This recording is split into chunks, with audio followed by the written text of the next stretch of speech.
Hello everyone, welcome to my channel. I am Paniksha Bhardwaj. तो आज के लेक्चर में हम क्लास 9th की एसएसटी के पॉलिटिकल साइंस का chapter number 2 that is constitutional design, ये इस चैप्टर का सेकंड वीडियो रहेगा। इससे पहले मैंने इस वीडियो का फर्स्ट चैप्टर जो था वो अपना प्लेलिस्ट में डाल दिया है। जिन बच्चों ने नहीं देखा है तो पहले वो जाके देख लें, ठीक है। तो चलिए स्टार्ट करते हैं। सबसे पहले हमने इसमें पढ़ा था कि कैसे जो था वो डेमोक्रेटिक कॉन्स्टिट्यूशन रहा साउथ अफ्रीका का, उन्होंने कैसे लड़ी जो था वो अपार्थाइड सिस्टम के अगेंस्ट जो था उन्होंने कैसे अपनी लड़ाई लड़ी, प्रोटेस्ट लड़े, ठीक है। जो उसके बाद फिर कैसे उनका नया कॉन्स्टिट्यूशन बना गया, उसको कैसे फ्रेम किया गया। देन उसके बाद जो था वो था कि कॉन्स्टिट्यूशन की ज़रूरत जो है वो क्यों होती है। अब जो इसका थर्ड पार्ट आता है वो ये है कि making of the Indian constitution को कैसे बनाया गया है, ठीक है, या कैसे बना वो।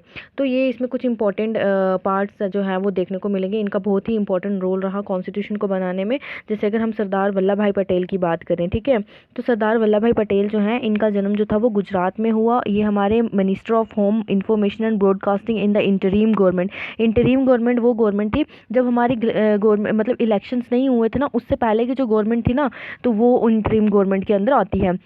तो क्या बताया मैंने आपको, सरदार वल्लभ भाई पटेल जो थे या इनको उस नाम से जाना जाता है। वो भी एक बारडोली पीजेंट जो सत्याग्रह था उसमें इनको जो है वो सरदार का टाइटल मिला था। तो यहाँ पे इनका नाम क्या है, वल्लभ भाई झवेरी भाई पटेल, ठीक है। ऐसे इनको सरदार वल्लभ भाई पटेल के नाम से जाना जाता है। स्टैचू ऑफ लिबर्टी जो है वो इन्हीं के नाम पे बनाया गया है। तो इनका बर्थ जो है वो कब हुआ, गुजरात में हुआ था। बर्थ डेट जो है वो डेथ डेट जो है वो यहाँ लिखा हुआ है। ये कहाँ, इंफॉर्मेशन ब्रॉडकास्टिंग के ये क्या थे, मिनिस्टर थे होम, ठीक है। उसके बाद क्या बोला हुआ है कि ये लॉयर भी थे, किसके लॉयर थे, और साथ ही साथ में ये बारडोली पीजेंट सत्याग्रह के लीडर भी रहे। उसके बाद इनका एक बहुत ही इंपॉर्टेंट रोल रहा, किसमें इंपॉर्टेंट रोल प्ले किया इन्होंने, इंडियन प्रिंसली स्टेट्स को इंटीग्रेट करने में, ठीक है। जैसे आपको पता है पार्टीशन से पहले इंडिया जो था वो बहुत ही प्रिंसली स्टेट्स में डिवाइड था। तो उन प्रिंसली स्टेट्स को इन्होंने क्या किया, इकट्ठे करके इंडिया के साथ उनको एक ही स्टेट जो था वो बनाया। लेटर इनको डिप्टी प्राइम मिनिस्टर जो थे, ये एज इन्होंने डिप्टी प्राइम मिनिस्टर काम किया। देन उसके बाद ये सेकंड आ जाते हैं अबुल कलाम आज़ाद। तो अबुल कलाम आज़ाद का जो बर्थ था वो सऊदी अरेबिया में हुआ। ये एक एजुकेशनिस्ट थे, ऑथर थे, और ये एक थियोलॉजियन थे, स्कॉलर थे। ये अरेबिक के कांग्रेस लीडर रहे ये एक। उसके साथ ही साथ में ये नेशनल मूवमेंट के एक एक्टिव लीडर भी रहे। इन्होंने मुस्लिम सेपरेटेड पॉलिटिक्स को क्या किया, अपोज किया। एंड देन एजुकेशन मिनिस्टर रहे, यानी कि ये हमारे फर्स्ट एजुकेशन मिनिस्टर रहे यूनियन कैबिनेट के अंदर। जो मोस्ट इंपॉर्टेंट पॉइंट था ये था कि ये एजुकेशन, बाद में ये एक एजुकेशन मिनिस्टर बने, हमारे पहले एजुकेशन मिनिस्टर बने यूनियन कैबिनेट के अंदर। देन उसके बाद हमारे पास आता है टी कृष्णामचारी, ठीक है। इनका बर्थ जो था वो 1899 में हुआ था, और डेथ इनकी जो थी 1974 में हुई। इनका जन्म जो था वो तमिलनाडु में हुआ। देन इसके बाद जो थे ये हमारे फाइनेंस मिनिस्टर थे, ठीक है, किसके, यूनियन कैबिनेट के अंदर। इन्होंने हमारा एज अ फाइनेंस मिनिस्टर जो था इन्होंने जो था वो रोल प्ले किया, और ये कांग्रेस लीडर भी रहे। अब देखिए यहाँ पे ये क्या है, हम पढ़ते हैं कि कॉन्स्टिट्यूशन जो था, इंडियन कॉन्स्टिट्यूशन जो था वो कैसे बना। ये जो थे ना, ये साइड्स पे जो दिए हुए हैं, ये बहुत ही इंपॉर्टेंट जो है ये लीडर्स है जिन्होंने कॉन्स्टिट्यूशन को बनाने में अपना रोल प्ले किया। जिस तरह से साउथ अफ्रीका की अगर हम बात करें, इन साउथ अफ्रीका को कॉन्स्टिट्यूशन की ज़रूरत थी, उसी तरह से इंडिया को भी कॉन्स्टिट्यूशन की जो थी वो बहुत ही ज़्यादा ज़रूरत थी। इंडिया के अंदर कॉन्स्टिट्यूशन बनाने में बहुत सारी डिफ़िकल्टी जो थी वो देखेगी, बिकॉज इंडिया एक बहुत ही डाइवर्स और बहुत बड़ी कंट्री है, और यहाँ पे कॉन्स्टिट्यूशन बनाना इतना इजी नहीं था एट द टाइम। उस समय पे जो इंडिया के लोग थे वो क्या कर रहे थे, इमर्ज हुए थे from the status of subject. Subject क्या है, यानी कि गुलाम, ठीक है। ब्रिटिशर्स के गुलामी से ये अभी अभी बाहर निकल के आए थे, और अब ये जो थे वो सिटीजन्स बनने जा रहे थे, नागरिक बनने जा रहे थे। जो कंट्री थी ना, was born through a partition on the basis of religious differences. Country की पार्टीशन हो गई थी because on the basis of religious differences. India और पाकिस्तान की पार्टीशन हो गई थी रिलीजियस डिफरेंसेस की वजह से। और दिस वाज ये जो था एक ट्रॉमेटिक एक्सपीरियंस रहा इंडिया पाकिस्तान के लोगों के लिए। एटलीस्ट 10 लाख लोग जो थे वो दोनों साइड्स के बॉर्डर पे पार्टीशन के टाइम पे मारे गए, यानी कि इंडिया के बॉर्डर पे, पाकिस्तान के बॉर्डर पे मैक्सिमम जो थे 10 लाख लोग जो थे वो मारे गए थे, ठीक है, पार्टीशन के टाइम पे। देयर वाज अनदर प्रॉब्लम, एक और प्रॉब्लम थी, वो ये थी कि जो ब्रिटिशर्स थे ना, उनने क्या किया था, रूलर्स को छोड़ के गए थे, यानी कि उन्होंने बोला कि जो क्या है, जो इंडिया के साथ रहना चाहते हैं इंडिया के साथ रहे, जो पाकिस्तान के साथ रहना चाहते हैं पाकिस्तान के साथ रहे, और वो लोग जो मतलब अकेले रहना चाहते हैं वो इंडिपेंडेंट जो है वो रह सकते हैं। ठीक है, यानी कि यही बोला कि प्रिंसली स्टेट जो भी मतलब हैं, जो मतलब जैसे मैंने आपको बताया ना, इंडिया पार्टीशन के टाइम पे इंडिया जो था वो प्रिंसली स्टेट्स वहाँ पे बहुत ज़्यादा देखने को मिल रही थी। तो ब्रिटिशर्स ने क्या किया, एक बहुत बड़ी प्रॉब्लम जो थी वो क्रिएट कर दी। उन्होंने बोला जो इंडिया के साथ रहना चाहते हैं लोग वो इंडिया के साथ रहे, जो पाकिस्तान के साथ जाना चाहते हैं वो पाकिस्तान के साथ रहे, और जो इन दोनों के साथ नहीं रहना चाहते वो क्या करें, अपनी एक अलग से जो है वो स्टेट बना लें। तो उसमें क्या किया, सरदार वल्लभ भाई पटेल जो थे उन्होंने क्या किया, इन प्रिंसली स्टेट्स को मर्ज करके एक जो है वो इंडिया, पूरा कंप्लीट इंडिया बनाया। जब कॉन्स्टिट्यूशन लिखा जा रहा था तो कंट्री के फ्यूचर को जो था वो मतलब सोचा जा रहा था, उसके फ्यूचर को देख कर ही जो है वो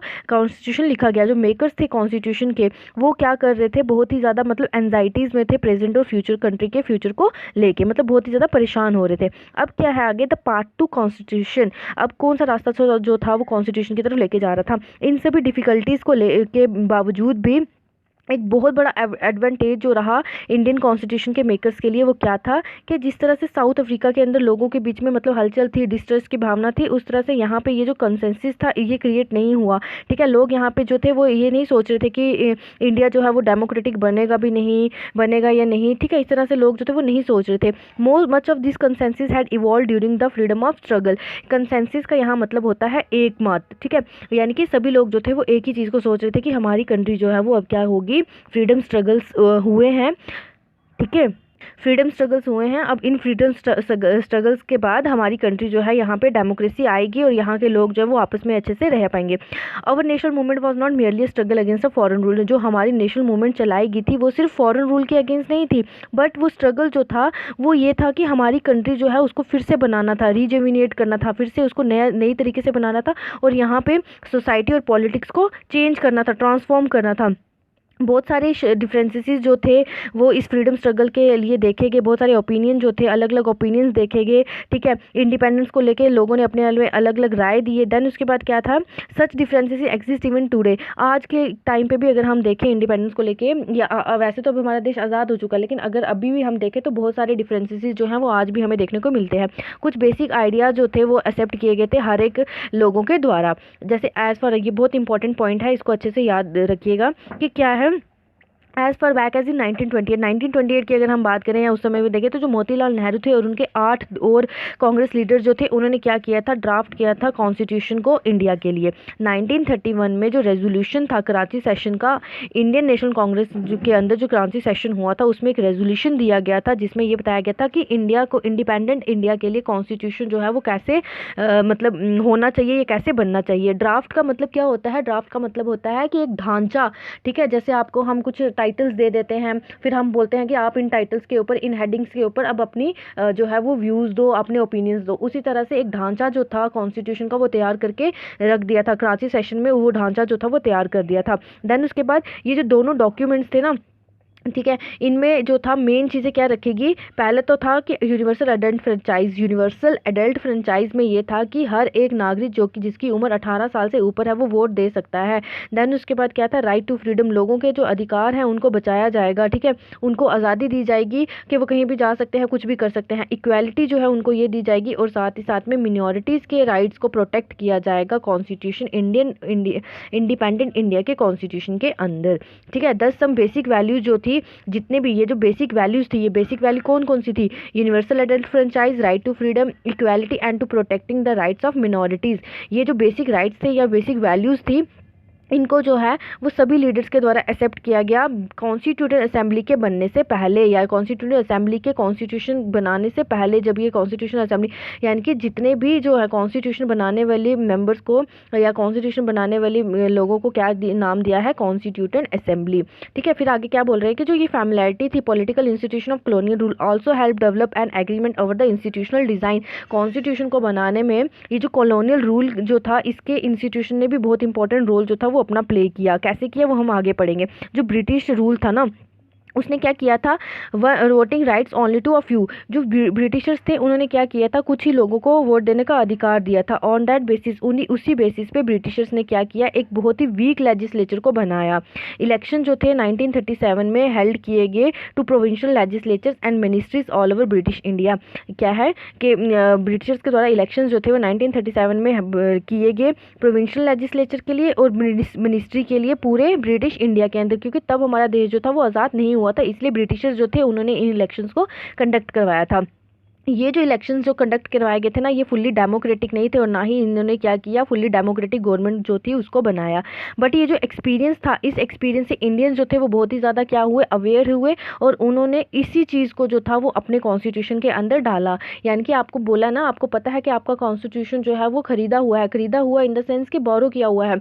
यूएसए से कुछ चीज़ें जो है वो उठाई गई हैं, अमेरिका से, अफ्रीका से, फ्रांस से, ठीक है, रशिया से, हर एक जगह से कुछ ना कुछ चीज़ें जो है वो उठाई गई हैं और ये चीज़ें जो थी इन्होंने बहुत हेल्प की हमारे कॉन्स्टिट्यूशन को बनाने में। This is why the Indian constitution adopted many institutional details and procedures from colonial laws like the government of India act 1935। ये जो government of India act of 1935 है ना, ये बहुत इंपॉर्टेंट रोल प्ले करता है, जिसमें इंडियन कॉन्स्टिट्यूशन ने बहुत सारे इंस्टीट्यूशनल डिटेल्स और प्रोसीजर जो थे वो कॉलोनियल लॉज से उठाए थे इस एक्ट के दौरान। फिर आगे क्या बोल रहा है, years of thinking and deliberation, बहुत साल हो गए थे, अब इनकी जो डिबेट्स वगैरह चल रही थी, डिस्कशन वगैरह चल रही थी कॉन्स्टिट्यूशन को बनाने में, वो अब जो था वो एक अनदर बेनिफिट उनके लिए बन के आया सामने। लीडर जो थे उन्होंने बहुत ज़्यादा कॉन्फिडेंस जो था वो गेन कर लिया था, दूसरी कंट्रीज से भी उन्होंने बहुत सारी चीज़ें जो थी वो अडॉप्ट कर ली थी। मैनी लीडर जो थे इंडिया के, उन्होंने क्या किया, फ्रेंच रेवोल्यूशन के आइडियाज़ से वो बहुत इंस्पायर हुए। ठीक है, इंस्पायर्ड आइडल्स कौन से थे, जैसे फ्रेटर्निटी, लिबर्टी एंड क्या बोलते हैं उसको, सेक्युलरिज्म। ठीक है, fraternity, liberty and equality, it is not secularism. ठीक है, सॉरी मेरे से मिस्टेक हो गई थी, कि जो फ्रेंच रेवोल्यूशन के जो आइडियाज़ थे ना, जिसमें जैसे फ्रेटर्निटी आ गया, लिबर्टी आ गया और इक्वालिटी आ गया, ये सारी चीज़ें जो थी ना, इन सब चीज़ों से जो थे कौन, इंडियन लीडर्स जो थे वो बहुत ज़्यादा इंस्पायर हुए। ठीक है, फिर उसके बाद जो था ब्रिटेन का, उन्होंने पार्लियामेंट्री डेमोक्रेसी जो था इसको अडॉप्ट किया। पार्लियामेंट्री डेमोक्रेसी का मतलब कि पीएम जो है वो हेड रहेगा और उसके बाद दो जो इसके काम, पार्लियामेंट जो होगी वो, जैसे लोकसभा और राज्यसभा की बात करें तो ये क्या करेगी, काम करेगी। ठीक है, उसके बाद क्या है, and the bills of rights in the USA, जैसे फंडामेंटल राइट जो है इस, ये जो है वो यूएसए से लिया गया। सोशलिस्ट रेवोल्यूशन जो था ये रशिया से लिया गया, जिसमें क्या था, बहुत सारे इंडियन जो थे इस चीज़ से इंस्पायर हुए थे, बिकॉज ये क्या कर रहा था, इकोनॉमिक इक्वालिटी और सोशल इक्वालिटी के बेसिस पे ये चीज़ जो थी वो इंडिया के अंदर भी लागू की गई। देन उसके बाद क्या है, yet they were not simply imitating what others had done, वो मतलब दूसरी, वो इतना ज़्यादा सिंपल नहीं था कि मतलब वो दूसरों की चीज़ों को इतनी जल्दी से अचीव कर सके, क्योंकि उसको समझना भी बहुत ज़्यादा क्या था, मुश्किल था। तो ऑल दिस फैक्टर्स कॉन्ट्रीब्यूटेड, यही सारे फैक्टर्स जो थे ये इन्होंने अपनी कंट्रीब्यूशन दी इंडियन कॉन्स्टिट्यूशन को बनाने में। अब आ जाता है आपका constituent assembly. Who then were the makers of Indian constitution, कौन था, तब कौन कौन था जिसने अपना रोल प्ले किया इंडियन कॉन्स्टिट्यूशन को बनाने में। You will find here very brief sketch of some of the leaders who played an important role in making the constitution. आपको यहाँ पे एक ब्रीफ स्केच जो है उन लीडर्स का मिलेगा जिन्होंने अपना रोल जो था वो कॉन्स्टिट्यूशन को बनाने में दिया। जो ड्राफ्टिंग था, drafting of the document called the constitution was done by N assembly of elected representative. जो कॉन्स्टिट्यूशन बनाया गया था ड्राफ्टिंग कमेटी के द्वारा, असेंबली के द्वारा, वो असेंबली के जो रिप्रेजेंटेटिव्स थे वो इलेक्टेड थे। ठीक है, उनको चुना गया था, जिसको कॉन्स्टिट्यूटेंट असेंबली का नाम दिया गया। यही कॉन्स्टिट्यूटेंट असेंबली के मेंबर जो थे ये चुने गए थे। देन उसके बाद क्या बोल रहा है, इलेक्शन टू द कॉन्स्टिट्यूटेंट असेंबली, जो इलेक्शंस थे कॉन्स्टिट्यूटेंट असेंबली के वो 1946 में, जुलाई 1946 में कंडक्ट करवाए गए हुए थे। उनकी जो पहली, ठीक है, इलेक्शन जो थे वो 1946 में हो गए थे, लेकिन उनकी जो पहली मीटिंग थी ना वो दिसंबर 1946 में कंडक्ट करवाई गई थी। ठीक है, सून आफ्टर, उसके बाद क्या हुआ, जल्द ही जो कंट्री थी वो क्या हो चुकी थी, डिवाइड हो चुकी थी इंडिया एंड पाकिस्तान में। ठीक है, ये जो इलेक्शंस हुए थे उसके बाद जो मीटिंग हुई थी, उस मीटिंग के बाद इंडिया और पाकिस्तान जो था वो क्या हो चुका था, अलग हो चुका था। जब इंडिया और पाकिस्तान अलग हो गया तो जो कॉन्स्टिट्यूटेंट असेंबली थी वो भी क्या हो चुकी थी, अलग हो चुकी थी। ठीक है, इंडिया और पाकिस्तान की अलग अलग बन चुकी थी कॉन्स्टिट्यूटेंट असेंबली, पहले एक ही थी, लेकिन इंडिया पाकिस्तान जब अलग हुआ तब कॉन्स्टिट्यूटेंट असेंबली जो थी वो इंडिया की अलग थी और पाकिस्तान की अलग बन गई। जो कॉन्स्टिट्यूंट असेंबली जिन्होंने इंडियन कॉन्स्टिट्यूशन को लिखा था, अब वो सिर्फ 299 मेंबर्स थे। ठीक है, इंडियन कॉन्स्टिट्यूशन को लिखने वाले मेंबर्स जो थे वो 300, यानी कि 300 में से एक कम, यानी कि 299 मेंबर्स थे।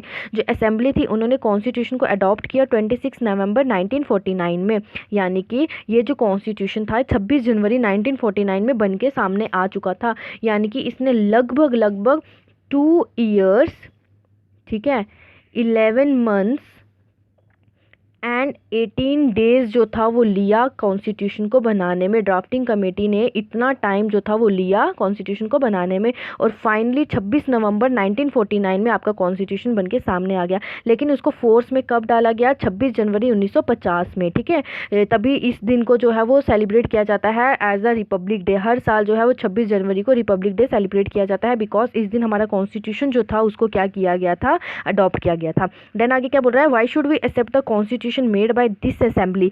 ये क्या बोल रहा है कि हम लोग जो है वो क्यों एक्सेप्ट करें कॉन्स्टिट्यूशन को, जो कि इस असेंबली ने कितने साल पहले, यहाँ पे 6 लिखा हुआ है, 6 नहीं होगा, यानी कि लगभग अभी हमारा जो है वो 74 या 75 इंडिपेंडेंस डे गया है, तो लगभग 70 साल पहले जो ये कॉन्स्टिट्यूशन लिखा गया था उसको हम लोग जो है वो क्यों एक्सेप्ट करें। मतलब इस कॉन्स्टिट्यूटिव असेंबली ने जो कॉन्स्टिट्यूशन बनाया था लगभग 10 साल पहले, 70 ईयर्स अगो, तो हम उसको क्यों एक्सेप्ट करें? तो ये क्वेश्चन पूछा हुआ है। आगे क्या बोल रहा है? We have already noted one reason above. हमने एक रीज़न जो था वो ऊपर पढ़ लिया है कि कॉन्स्टिट्यूशन जो है वो रिफ्लेक्ट नहीं कर रहा है मेंबर्स को अलोन, यानी कि किसी भी मेंबर्स को। ये नहीं है कि कोई ऊंची जात का है या बड़े अमीर है, हम सिर्फ उसी के आइडियाज़ को या व्यूज़ को आगे लेके चले, बल्कि कॉन्स्टिट्यूशन ने बताया कि हर एक मेंबर जो है वो इक्वल है, ठीक है। फिर उसके बाद क्या बोल रहा है? It expresses a broad consensus of its time. ये जो है ये अपने टाइम को जो है वो बहुत ज़्यादा एक्सप्रेस कर रहा है। बहुत सारी कंट्रीज़ जो हैं वर्ल्ड की वो क्या कर रही हैं, उन्होंने अपने कॉन्स्टिट्यूशन को रीराइट किया, बिकॉज जो बेसिक रूल्स थे वो वहाँ के सोशल ग्रुप्स और पॉलिटिकल पार्टीज़ के द्वारा एक्सेप्ट नहीं किए गए। लेकिन इंडिया का जो कॉन्स्टिट्यूशन है वो यहाँ के different caste, different peoples, different diverse communities के लोगों के को देख कर ही कॉन्स्टिट्यूशन बनाया गया था। देन आगे क्या बोल रहा है? कुछ कंट्रीज़ के अंदर जो कॉन्स्टिट्यूशन है वो एक मतलब सिर्फ पीस ऑफ पेपर की तरह ही काम कर रहा है। वहाँ पे वो कॉन्स्टिट्यूशन अपना रोल जो है वो प्ले नहीं कर रहा, बस वो एक कागज़ का टुकड़ा है, तो इस तरह से वो काम कर रहा है। कोई भी वहाँ पे उसको फॉलो नहीं करता है। जो एक्सपीरियंस है अब हमारे कॉन्स्टिट्यूशन का वो अलग है, ठीक है। अगर हम इंडिया के कॉन्स्टिट्यूशन की बात करें तो यहाँ का जो कॉन्स्टिट्यूशन है वो थोड़ा अलग है। अब the last half a century, ठीक है, अगर हम बात करें लास्ट हाफ सेंचुरी की, तो बहुत सारे ग्रुप्स जो हैं वो क्वेश्चन कर रहे हैं प्रोविजन ऑफ द कॉन्स्टिट्यूशन कि कैसे बनाया गया, but no large social group और political party has ever question the legitimacy of the constitution itself. यानी कि प्रोविज़न जो है कैसे बनाया गया इसके बारे में सवाल होता है, लेकिन कोई भी ऐसी पॉलिटिकल पार्टी या ऐसा सोशल ग्रुप नहीं है जो इसकी लेजिटिमेसी यानी कि उसको ये साबित कर सके कि हमारा कॉन्स्टिट्यूशन जो है वो बुरा है, ख़राब है। कोई भी ऐसा पॉलिटिकल पार्टी का लीडर या कोई भी सोशल ग्रुप का लीडर जो है वो ये चीज़ को नहीं बोल सका है। This is an unusual achievement for any constitution. और ये जो चीज़ है ना, ये एक अचीवमेंट की तरह काम कर रही है किसी भी कॉन्स्टिट्यूशन के लिए, ठीक है। पहला रीज़न तो आपका आ गया कि फर्स्ट रीज़न क्या आया कि ये जो है इस कॉन्स्टिट्यूशन को, हमारे इंडिया के कॉन्स्टिट्यूशन को किसी भी पर्सन ने, ठीक है, कोई भी पर्सन हो, चाहे वो कितना अमीर हो चाहे वो कितना गरीब हो, उसने इसकी लेजिटिमेसी को, इसकी जो यानी कि ये रीज़नेबल है कि नहीं, इसके ऊपर किसी ने भी क्वेश्चन नहीं किया, ठीक है। यानी कि इसको किसी ने नहीं बोला कि ये ख़राब है। पहला तो हमारे पास पॉइंट ये आ जाता है। सेकंड रीज़न जो है वो कॉन्स्टिट्यूशन को एक्सेप्ट करने का वो ये है कि यहाँ कॉन्स्टिट्यूटिव असेंबली के जो मेंबर्स थे ना वो रिप्रेजेंटेटिव थे पीपल ऑफ इंडिया के। दैट मीन्स के कॉन्स्टिट्यूटिव असेंबली के जितने भी मेंबर्स थे उनको किसने चुना था? इंडिया के लोगों ने। There was no universal adult franchise at that time. उस समय पे यूनिवर्सल एडेंट फ्रेंचाइज नहीं थी, ठीक है। यूनिवर्सल एडेंट फ्रेंचाइज यानी कि किसी को भी वोट देने का अधिकार नहीं था, लेकिन अगर वोट देने का अधिकार किसी को भी होता तो भी वही लोग जो थे वो सुनकर सामने आते, ठीक है। यही चीज़ जो है वो यहाँ पे बोली गई है। देन आगे ये देखिए, कुछ ये पॉलिटिकल लीडर्स हैं, इनके बारे में हम पढ़ेंगे। अभी पहले हम थोड़ा ये देख लेते हैं कि क्या बोल रहे हैं, ठीक है। जयपाल, तो अगर हम जयपाल सिंह की बात करें तो इनका जन्म जो है वो 1903 में हुआ था और इनकी डेथ जो है वो 1970 में हुई। इनका जन्म जो है वो झारखंड में हुआ था, ठीक है। ये क्या थे? ये हमारी झारखंड पार्टी के मेन लीडर थे, ठीक है। झारखंड पार्टी के फाउंडर थे। झारखंड पार्टी जो है उसको किसने फॉर्म किया था? ये आपके जयपाल सिंह। देन इसके ऊपर जो है वो है आपके डॉक्टर राजेंद्र प्रसाद। इनके बारे में हमने पहले भी देखा है कि डॉक्टर राजेंद्र प्रसाद जो है ये क्या है, इनका जन्म बिहार में हुआ था। ये हमारे कॉन्स्टिट्यूटिव असेंबली के जो है वो प्रेसिडेंट रहे हैं। इनका जो मेन इंपॉर्टेंट रोल रहा है वो है चंपारण सत्याग्रह। चंपारण एक जगह का नाम है, बिहार के अंदर है, ठीक है। यहाँ पे इन्होंने जो है वो सत्याग्रह किया था। देन ये जो है ना सबसे इम्पोर्टेंट चीज़ जो है, ये 3 टाइम्स जो थे ये कांग्रेस लीडर के पार्टी के प्रेसिडेंट रहे, ठीक है। फिर उसके बाद क्या है, ये जो थे ये हमारे पहले प्रेसिडेंट थे इंडिपेंडेंट इंडिया के। जब आपका देश आज़ाद हुआ तब ये उसके पहले प्रेसिडेंट थे। देन उसके बाद आता है H.C. मुखर्जी। तो एच सी मुखर्जी जो है, इनका जन्म जो है वो बंगाल में हुआ था। ये वाइस चेयरमैन थे कॉन्स्टिट्यूशन असेंबली के, एंड ये जो थे ना वे वेस्ट बंगाल के गवर्नर भी रहे, ठीक है। और साथ ही साथ में ये member of All India Christian Council and Bengal legislative के भी मेंबर रहे हैं, और ये कांग्रेस लीडर भी थे साथ ही साथ में, ठीक है। यहाँ तक हमने देखा था कि कॉन्स्टिट्यूशन असेंबली में उस समय पे जब कॉन्स्टिट्यूशन असेंबली जो है फ्रेम की गई थी, उस समय पे जो था वो यूनिवर्सल आइडेंटिटी फ्रेंचाइज नहीं थी। लेकिन अगर कॉन्स्टिट्यूशन असेंबली उस समय पे जब इलेक्शन हुए थे और उस समय पे जो ये यूनिवर्सल आइडेंटिटी फ्रेंचाइज होता, तो तब भी वही लोग जो थे वो सामने आते जो कि अभी जो मेंबर्स थे, ठीक है। देन उसके बाद क्या बोला हुआ है, ये जो अभी हमने मेंबर्स पढ़े हैं। फिर उसके बाद ये देखिए जी दुर्गाबाई देशमुख, इनका जन्म जो है वो आंध्र प्रदेश में हुआ है, ठीक है। ये एक एडवोकेट थी और एक पब्लिक एक्टिविस्ट थी वुमेन्स इमेंसिपेशन की। उसके बाद ये फाउंडर थी आंध्रा महिला सभा की, कांग्रेस लीडर भी रही। बाद में ये क्या था, इन्होंने एक चेयरपर्सन, ठीक है, किसका, सेंट्रल सोशल वेलफेयर बोर्ड की ये फाउंडर भी रही, और ये चेयरपर्सन थी, उसकी फाउंडर चेयरपर्सन थी सेंट्रल सोशल वेलफेयर की, ठीक है। तो अगर कुछ रह गया होगा तो वो मैं आपको अभी बता दूंगी। तो क्या बोल रहे हैं आगे देखिए, जो असेंबली थी ना, यही बोला हुआ है कि अगर वो लोग उस समय पे यूनिवर्सल आइडेंटिटी फ्रेंचाइज नहीं हो, अगर होता भी तब भी वही लोग जो है वो प्रोविंशियल लेजिस्लेचर के मेंबर्स बनते, जो कि आपको अब ऊपर बताए थे। और इस चीज़ से क्या हुआ, बहुत सारे रीजन्स के जो मेंबर्स थे वो क्या होने लगे, मतलब बहुत ज़्यादा मतलब इकट्ठे होने लगे, और उन्होंने क्या किया, सपोर्ट किया। असेंबली जो थी उसको डोमिनेट कर रहा था इंडियन नेशन कांग्रेस। ये जो पार्टी थी इसको लेड कर रहे थे इंडियन फ्रीडम स्ट्रगल के लिए। इस पार्टी को इसलिए बनाया गया था ताकि इंडिया को फ्रीडम जो है वो मिल सके। लेकिन जो कांग्रेस जो थी वो क्या कर रही थी, देखिए, कांग्रेस इटसेल्फ एक minute, included a variety of political groups and opinions. Congress के अंदर भी बहुत सारे पॉलिटिकल लीडर्स जो थे, ग्रुप्स जो थे वो देखने को मिले, और उन सबके ओपिनियन जो थे वो अलग अलग थे। असेंबली जो थी उसके बहुत सारे मेंबर्स थे जिन्होंने कुछ जो थे वो एग्री करते थे कांग्रेस के साथ, और कुछ जो थे वो एग्री नहीं करते थे। In social terms to the assembly representative members from different languages. अगर हम सोशल टर्म्स की बात करें तो ये जो असेंबली थी ना, इसके जो रिप्रेजेंटेटिव मेंबर्स थे वो डिफरेंट लैंग्वेज ग्रुप से थे, कास्ट से थे, क्लासेस से थे, रिलीजन से थे, और ऑक्यूपेशन उनका अलग अलग मतलब था, ठीक है। Even if the constitution assembly was, अगर जो यहाँ पे यही बोला कि अगर जो कॉन्स्टिट्यूशन असेंबली जो है वो यूनिवर्सल एडल्ट फ्रेंचाइज के थ्रू जो है वो इलेक्ट होती, तो भी वही कंपोजिशन जो है वो देखने को मिलती जो कि अभी थी, ठीक है। उसकी कंपोजिशन जो है वो इतनी ज़्यादा मतलब अलग नहीं होती। उस समय पे भी जो लोग चुने गए थे वही लोग जो है वो एडल्ट फ्रेंचाइज के थ्रू चुने जाते। Finally the manner in which the constitution assembly work give sanctity to the constitution. Finally क्या हुआ, जो कॉन्स्टिट्यूशन असेंबली ने जो अपना काम किया कॉन्स्टिट्यूशन को बनाने में, सेंसिटिव मतलब होता है पवित्र, ठीक है, उन्होंने मतलब बहुत अच्छे से कॉन्स्टिट्यूशन को बनाया। देन उसके बाद क्या है, constitution assembly worked in a systematic open and consensual manner. Constitution ने एक अपना जो काम था वो एक सिस्टमैटिक वे से किया, खुली किताब की तरह किया, और एक अच्छे मैनर्स में किया। कुछ बेसिक प्रिंसिपल जो थे वो डिसाइड किए गए, और उस पर सभी लोग जो थे वो एग्री हुए। देन एक ड्राफ्टिंग कमेटी जो कि कौन चेयर कर रहा था, जो कि किसने बनाई थी, डॉक्टर बी आर अम्बेडकर ने। उन्होंने एक ड्राफ्ट कॉन्स्टिट्यूशन जो था वो डिस्कस किया, ठीक है। मैंने यही बताया ना, ड्राफ्ट जो है वो एक क्या है, ढांचा सा जो था उन्होंने प्रिपेयर किया था कॉन्स्टिट्यूशन को बनाने से पहले, तो उसके ऊपर उन्होंने डिस्कशन की। बहुत सारे राउंड जो थे, बहुत सारी डिस्कशन जो थी वो की जाती थी इस ड्राफ्ट कॉन्स्टिट्यूशन के ऊपर, क्लास बाय क्लास, एक एक मतलब स्टेटमेंट जो थी, एक एक वर्ड जो था वो लोगों के द्वारा बोला जाता था। मोर देन 2000 अमेंडमेंट्स वर कंसीडर्ड, यानी कि जब वो ढांचा बनाया गया था ना, वो कॉन्स्टिट्यूशन फ्रेम किया गया था, यानी कि एक उसका एक छोटे मतलब जैसे वही हो गया, एक ढांचा बनाया गया, उस ढांचे के अंदर लगभग 2000 अमेंडमेंट्स का मतलब होता है चेंजेस, ठीक है। 2000 चेंजेस जो थी वो मतलब बताएगी कि इसमें 2000 चेंजेस जो है वो करनी पड़ेंगी। फिर क्या है, जो मेंबर्स थे ना, deliberately 114 days spread over 3 years, 3 साल में 114 दिन जो थे वो मेंबर्स के द्वारा जो थे वो डेलिबरेटली जो थे वो सेपरेट किए गए, यानी कि उस 114 दिन में हर एक डॉक्यूमेंट को प्रेजेंट किया जा रहा था, और एक एक वर्ड जो था वो कॉन्स्टिट्यूशन असेंबली में रिकॉर्ड किया जा रहा था और प्रिजर्व किया जा रहा था।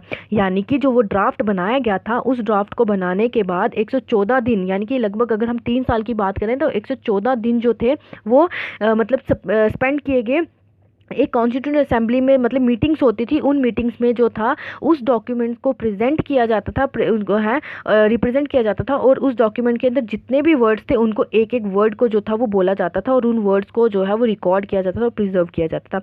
These are called constituent assembly debates, और इनको जो था वो नाम क्या दिया गया, कॉन्स्टिट्यूटेंट असेंबली डिबेट्स।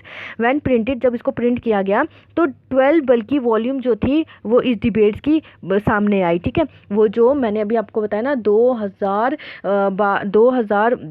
बार जो अमेंडमेंट्स की गई थी, उसके बाद जो भी जितनी भी ये कॉन्स्टिट्यूटेंट असेंबली के अंदर एक एक वर्ड को बोला जा रहा था, रिकॉर्ड किया जा रहा था, प्रिजर्व किया जा रहा था, जब उसको प्रिंट करके उस डिबेट को प्रिंट करके लाया गया तो 12 बल्कि वॉल्यूम्स यानी कि 12 बुक्स, बड़ी बड़ी बुक्स जो थी वो देखने को मिली। ठीक है, कॉन्स्टिट्यूशन के उस प्रोविजन के पीछे। These are use to interpret the meaning of the constitution. जब भी कभी कॉन्स्टिट्यूशन को समझ नहीं आता, या कॉन्स्टिट्यूशन के अंदर लिखा हुआ कोई शब्द नहीं समझ आता है, तो उन बल्कि वॉल्यूम्स को, उन बुक्स को जो है वो, उन डिबेट्स को जो है वो खोल के देखा जाता है और वहाँ से उस चीज़ को क्लियर किया जाता है। अब आपका स्टूडेंट्स ये आज का लेक्चर बहुत लंबा हो गया है, तो आपका ये लास्ट रह गया है guiding values of the Indian constitution. इसको हम जो है वो नेक्स्ट वीडियो में करेंगे। ठीक है, आज के लिए हम इतना ही रखते हैं। Thank you and have a good day. And बच्चों, अगर आपको मेरा लेक्चर आज का पसंद आया है तो आप इसे शेयर करिएगा, चैनल को सब्सक्राइब करना मत भूलिए और वीडियो को लाइक करना भी मत भूलिएगा। Thank you and have a good day.